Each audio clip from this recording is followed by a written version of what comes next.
একটি সুন্দর নির্বাচন তখন ধীরে ধীরে অগ্রসর হচ্ছিল।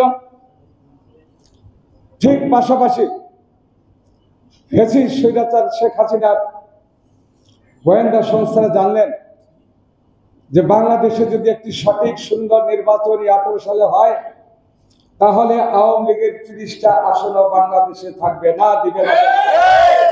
এ কারণে ওই গোয়েন্দা সংস্থাদের নির্দেশে ওই ভারতীয় র যারা তাকে যে নির্দেশনা দিয়েছিলেন ওই রায়ের নির্দেশনা অনুযায়ী 18 সালে নির্বাচনের অর্থাৎ নির্বাচনের পূর্বে মধ্যরাতে নির্বাচনে তারা নির্বাচন শেষ করে ফেলেছে। মধ্যরাতে নির্বাচনে ভোট কেন্দ্রে ঢুকে পুলিশ র্যাব বিডিআর এর মধ্যে দিয়ে তাদের নেতৃত্ব নিয়ে গত কয়েকদিন আগে 22 জন ডিসিকে বহিষ্কার করা হয়েছে। এই সরকারের কর্মকর্তাদের মধ্য দিয়ে রাতের অন্ধকারের সমস্ত ব্যালটগুলোকে ভোট বাক্স ভরে ফেলেছিল। এটাও যখন আমরা জানতে পেরেছিলাম যে বিকাল 4টার পরে ভোট কেন্দ্রগুলো তারা আইনি প্রশাসনের মধ্যে নিয়ে দখল করে সমস্ত ভোট কেন্দ্রগুলি ভোট তারা বাক্স ভরে ফেলেছে। এরপরে আমরা আমাদের নির্বাচনকে প্রত্যাহার করেছি। জাতি জেনেছে, দেশবাসী জেনেছে, পৃথিবীর মানুষ জেনেছে যে 18 সালের নির্বাচন একটি প্রহসনমূলক নির্বাচন, মধ্যরাতের নির্বাচন হয়েছে। ওই নির্বাচনকে পৃথিবীর কোনো মানুষ স্বীকৃতি দেয় নাই। আমরা শেখ হাসিনাকে বলেছিলাম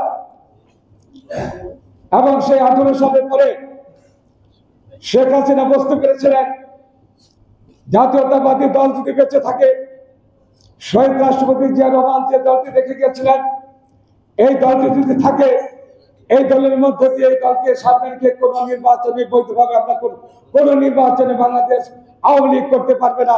সেখানে তারা প্রথমে চিন্তা করেছে বেগম খালেদা যদি আমরা গ্রেপ্তার করি, তাকে কারাগারে নিলে হয়তো এই জাতীয়তাবাদী দলটা থাকবে না।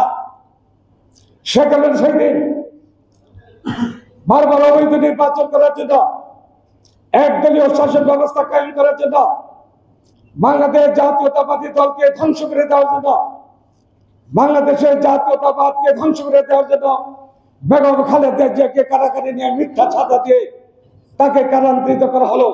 তারপরে কি পেরেছে বাংলাদেশ জাতীয়তাবাদী দলকে ধ্বংস করতে?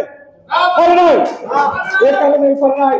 বাংলাদেশ জাতীয়তাবাদী দল সৃষ্টি হয়েছে শুরুর থেকে দেশের জনগণের দল হিসেবে, শুরুর থেকে সৃষ্টি হয়েছে গণতন্ত্র রক্ষার জন্য।